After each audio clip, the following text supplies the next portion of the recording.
Hello friends, welcome to the HFY Ode, where we bring you new science fiction stories, a new world, a new adventure.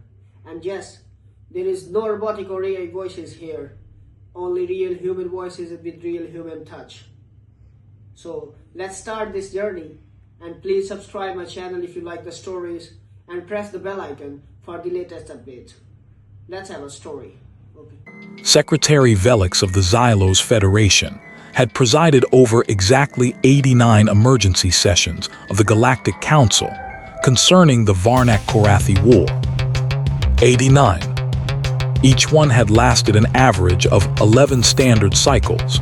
Each one had produced exactly nothing. He had watched 12 billion sentient beings die across 3 centuries. He had read reports of 50,000 ships reduced to debris fields. He had memorized the names of 17 failed ceasefires, 9 broken treaties, and 1 memorable occasion when both delegations had physically assaulted each other with data tablets. Today was session number 90. And today, something finally changed. The Korathi Republic requests the floor, Velix announced, his translator nodes pulsing a neutral amber.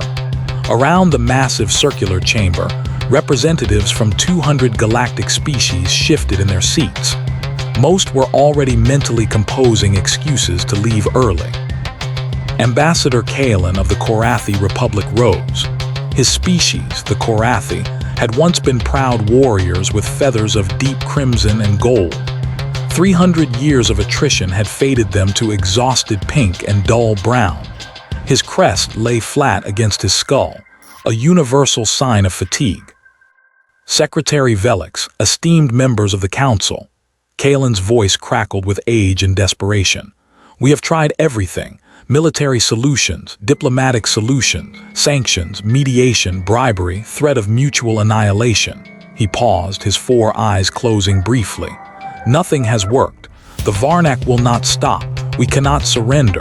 This war will continue until one of us is extinct. The chamber remained silent. Everyone already knew this.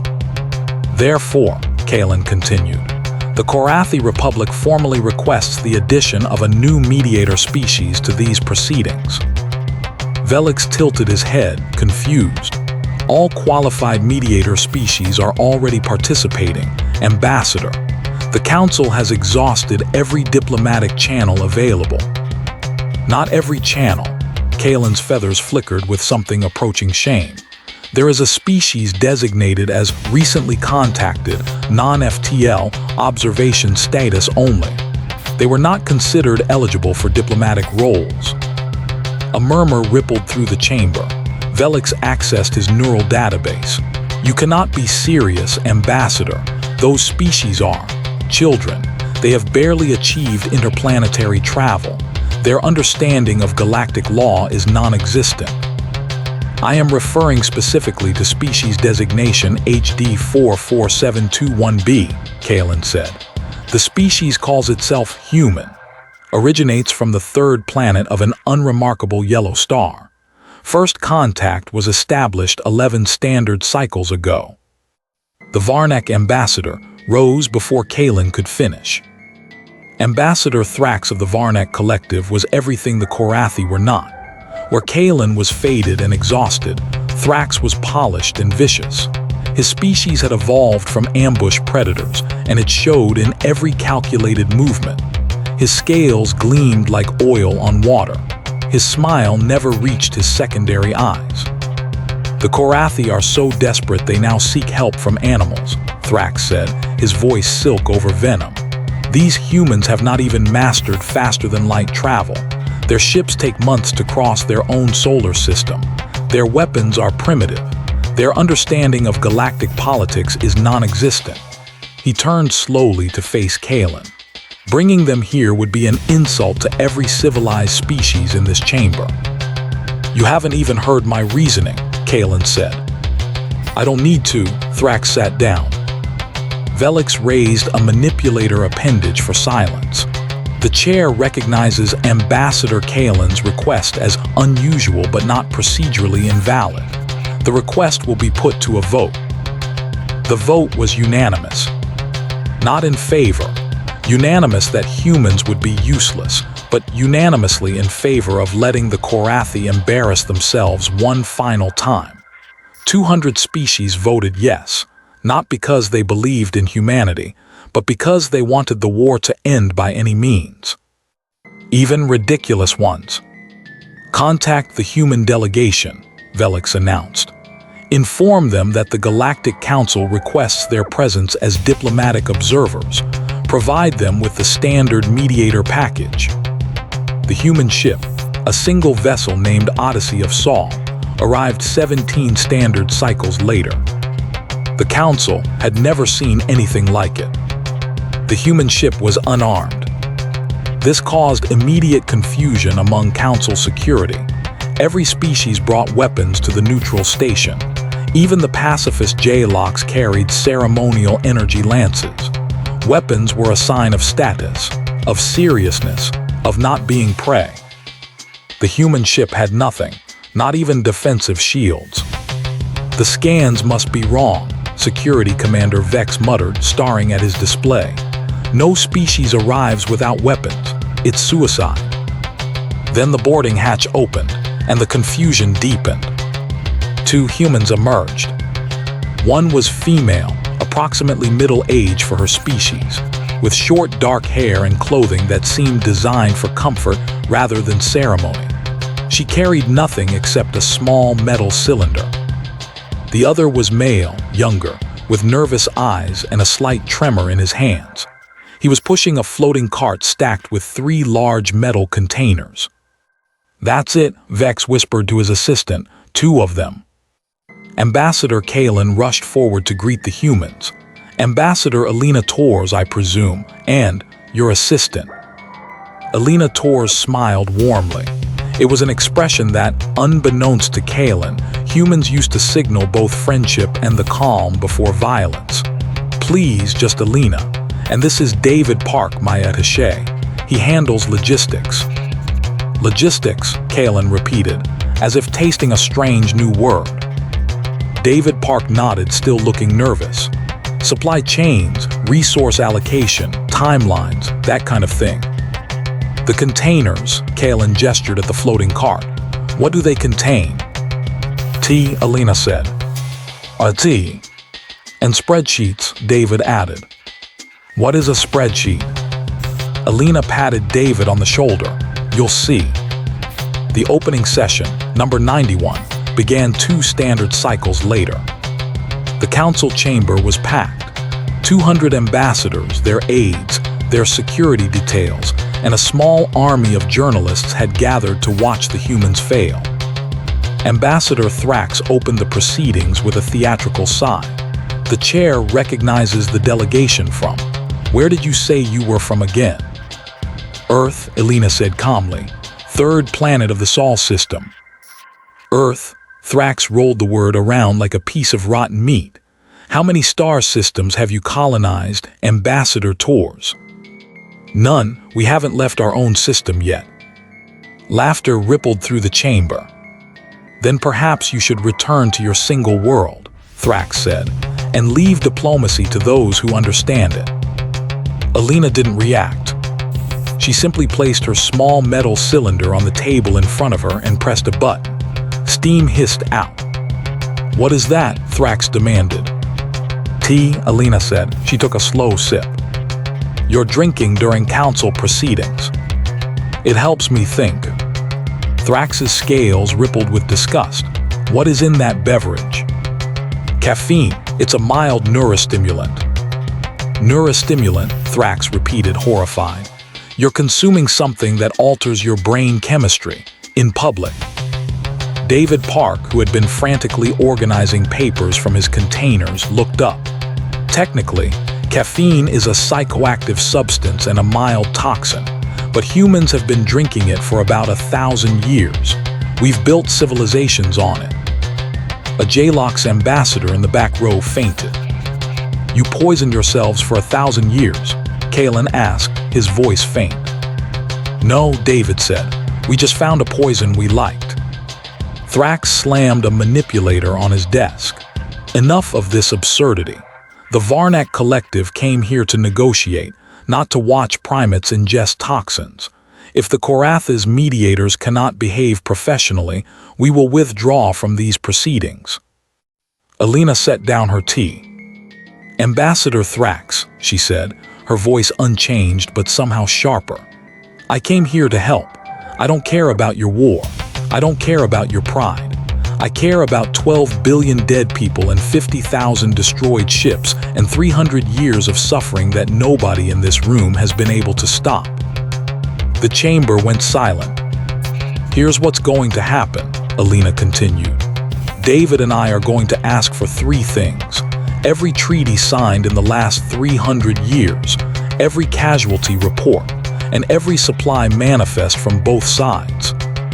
The Varnak legal code is 40,000 pages, Thrax said. David Park smiled for the first time. It was not a comforting smile. I brought more caffeine. The humans requested a secondary chamber. Council regulations required that all diplomatic activities occur in designated negotiation rooms. But no one objected when Alina and David commandeered a disused storage bay on level 47. They filled it with data terminals, printed documents, and empty tea containers. The first week, nothing happened. Ambassador Kalen visited daily, hopping for progress. Each time, he found David Park staring at screens while Alina read physical documents at a table covered in handwritten notes. What are you doing? Kalen asked on day 7. We're reading, Alina said. You've read 17,000 pages. How can you remember any of it? David pointed at his head. Human memory isn't perfect, but we have a trick. We write things down. He gestured at the wall, which was now covered in sticky notes in a language Kalen didn't recognize. Some notes had arrows connecting them. Some had angry faces drawn next to them. One simply said, THRAX is lying about Section 14, Subsection C. Section 14, Subsection C, Kalen repeated. That's from the Treaty of Axis Nebula, signed 90 years ago. 91, David corrected. They made a typo in the opening paragraph. Wrong star coordinates. They've been arguing about it ever since. Kalen's feathers stood on end. You found a typo. That treaty was negotiated by 23 legal experts from 7 different species. 23 experts who didn't notice they misspelled the nebula's name, Alina said. Axis with an X-axis, not axes. Different place entirely. The treaty has been invalid for 91 years. Neither side has been bound by a single clause. Kalen sat down heavily. The war, the last 90 years of war, based on a typo. Based on a typo and the fact that nobody reads carefully, David said. Now get out. We have 40,000 more pages to go. Week 2. David discovered the Varnak were not winning the war militarily. They were winning it economically. Every 73 cycles, the Varnak signed a ceasefire with the Korathi, negotiated favorable trade terms, then violated the ceasefire within 6 cycles. The Korathi, exhausted and desperate, kept agreeing to new terms. I don't understand, Alina said, staring at a supply manifest. The Varnak don't produce their own warship fuel. Where are they getting it? David pulled up another document. That's the interesting part. They're mining it from a series of asteroids in the neutral zone. 3 specific asteroids. The same 3 asteroids for 300 years. Those asteroids are supposed to be under Korathi control. We're under Korathi control, David corrected. The Varnak seized them in the first year of the war and never let go. But here's the thing. He zoomed in on a geological survey. The fuel ore exists nowhere else in this sector. Without these 3 asteroids, the Varnak fleet stops moving in 30 standard cycles. Alina leaned back in her chair. So the entire war is about rocks. 3 rocks. And the Korathi never thought to just take them back. David shrugged. They tried 17 times, lost every battle because the Varnak have better ships. So the humans need to, what? Help them win a battle. No, David's eyes lit up. The humans don't need to help them win anything. The humans just need to tell the Korathi exactly when the Varnak supply ships arrive, and exactly how many there are, and exactly which officers are corrupt enough to accept bribes to look the other way. You found corrupt Varnak officers in the documents. David held up a sticky note covered in names. I found 43. They've been skimming fuel for 200 years and selling it on the black market. The Varnak military command doesn't even know how much fuel they actually have left. Elena smiled. It was the warm smile again, the dangerous one. Send a message to Ambassador Kalen. Tell him we found something. Week 3. Ambassador Thrax requested an emergency meeting. I have been informed, Thrax announced to the council, that the so-called human mediators have been conducting private communications with the Korathi delegation without Varnak representation. This is a direct violation of diplomatic protocol. Elena stood slowly. No, Ambassador. It's a direct violation of the Treaty of Axis Nebula, which you signed 91 years ago using the wrong star coordinates, rendering the entire document null and void. The chamber erupted. What did she say? Null and void. Impossible. The treaty has been the foundation of. Order, Velix shouted, his translator nodes flashing red. Ambassador Tors, you are making a serious allegation. Can you prove it? David Park stood up and tapped his data tablet. The main display lit up with side-by-side comparisons of the Treaty of Axis Nebula and the official galactic star charts. Paragraph 1, line 3, David said. You'll see the original document refers to the Axis Nebula plural, AXES. But the star chart shows Axis Nebula singular, AXIS different coordinates entirely. The treaty was signed for a location that doesn't exist. Thrax's scales went pale. This is a minor clerical error. It does not invalidate. It absolutely invalidates, David interrupted. Galactic Law Code, Section 7, Article 12. Any treaty based on erroneous spatial coordinates is void ab initio. That's Latin. Latin, ancient human language, means void from the beginning. You've had no legal claim to Korathi territory for 91 years. Every ceasefire you signed under that treaty was also void. Every battle fought during that period was legally meaningless. Thrax sat frozen. But wait, David continued, there's more. He tapped his tablet again. New documents appeared, supply manifests, communication logs, bank records. The Varnak Collective has been purchasing warship fuel from black market traders operating out of Korathi space. Specifically, from the same asteroids you claim to control. You've been buying stolen fuel from your own occupied territory and paying. Let me check. 43 corrupt Varnak officers who have been falsifying inventory reports for 2 centuries. The council chamber had gone completely silent. Ambassador Thrax, Elena said softly, your entire war effort is being funded by your own officers stealing from you. Your legal claims to Korathi territory are invalid, and your fleet will run out of fuel in approximately 30 cycles whether you win or lose. She took a long sip of tea. So, shall we talk about real terms now? The final session took 6 days. 6 days of screaming, accusations, threats, walkouts, returns, and one memorable incident where a Varnak aide physically attacked a Korathi aide with a data tablet. Ironically, the exact same incident Velix had witnessed 90 sessions ago.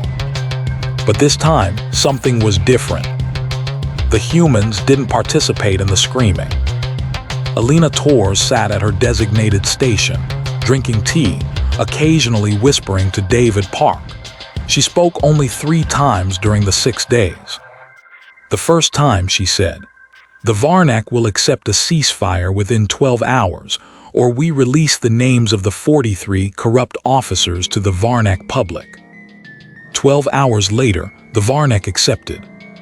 The second time, she said, the Korathi will accept territorial concessions in exchange for the 3 asteroids, or we release the documents proving the Korathi leadership started the war 300 years ago. 6 hours later, the Korathi accepted. The third time, she said, both sides will sign a permanent peace treaty within 72 hours, or we release both sets of documents to every news outlet in the galaxy. No more secrets, no more lies, no more war. Day 4 of the final session. Ambassador Thrax approached Alina's station. His scales had not regained their color.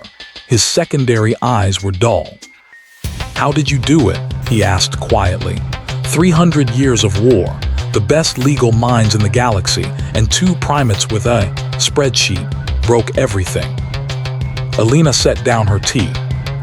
"Ambassador Thrax, has anyone in your species ever read every page of every treaty?" Thrax blinked. "The legal experts." "I didn't ask about legal experts. I asked about your species. Has anyone ever read every word of every document you signed?" Thrax was silent. "On Earth," Alina continued, "we learned a very hard lesson. Hundreds of times. Wars don't start because of evil. They start because people stop reading. They stop checking. They stop asking questions. They accept that's how it's always been done as an answer." She gestured at David, who was now packing the empty tea containers back into the floating cart. "David and I spent 3 months reading. That's all we did. We didn't bring weapons. We didn't bring armies. We brought curiosity and stubbornness and enough caffeine to kill a small horse." "What happened to your species?" Thrax said slowly. "That made you like this?" Alina smiled. It was not the warm smile. It was the tired smile of someone who had seen too much. "We nearly destroyed ourselves. Multiple times. We learned that the path to extinction is paved with laziness, arrogance, and the assumption that someone else is paying attention." She stood up and extended her hand, a human gesture Thrax had read about but never witnessed. "Your war is over, Ambassador, not because we defeated you, because we showed you that you had already defeated yourselves." Thrax stared at the offered hand. Then slowly, he reached out and took it. The treaty was signed on day 78. 78 days from the moment the human ship arrived to the moment Ambassador Kalen and Ambassador Thrax placed their signatures on a document that was, for the first time in 3 centuries, actually correct. The terms were simple. The Varnak would withdraw from all Korathi territory. The Korathi would cede the 3 asteroid to joint administration. Both sides would submit all future disputes to neutral mediation. The 43 corrupt officers would face trial. And the original Treaty of Axis Nebula, all 300 pages of it, would be publicly burned in a ceremony broadcast across the galaxy. Secretary Velix presided over the signing ceremony. His translator nodes pulsed a soft blue, the color of relief. The chair recognizes Ambassador Alina Torres of Earth for closing remarks. Alina stepped to the podium. Behind her stood David Park, holding one last container of tea. 300 years, Alina began. 12 billion dead, 50,000 ships, and the entire war ended because 2 people read the fine print. She paused, letting the weight of the statement settle. The galaxy spent 3 centuries learning to hate. Humans spent 3 months teaching you how to stop. Not because we're smarter, not because we're stronger, because we're too stubborn to accept that's just how it is as an answer. She lifted her tea container. To the end of the war, to the beginning of peace, and to the next bureaucrat who reads the fine print. The council chamber, for the first time in 300 years, fell silent in agreement. Epilogue 6 months later. The human delegation returned to Earth to a quiet reception. No parades, no medals, no headlines screaming "Humans Save Galaxy." Ambassador Alina Torres went back to her apartment and slept for 3 days. David Park went back to his office and organized his desk. Then he organized his neighbor's desk. Then he reorganized the entire building's filing system. "We broke them," David said one afternoon, sitting across from Alina's kitchen table. "We broke a 300-year war with paper." "We fixed it," Alina corrected. "There's a difference. Breaking is easy. Fixing requires patience." What happens next time? Some other war, some other species refusing to read. Alina poured herself another cup of tea. "Then we bring more tea and more spreadsheets, and we read again." She took a sip. "Reading is the most dangerous weapon in the galaxy, David. Nobody ever expects it." Outside her window, the sun set over an Earth that had never known the horrors of a 300-year war. A small, isolated planet of stubborn primates who drank poison for fun and solved galactic conflicts with paperwork. The Galactic Council would spend the next decade trying to understand how humanity did it. They would never quite figure it out, because the answer was too simple. Humans read the fine print, and then they actually did something about it.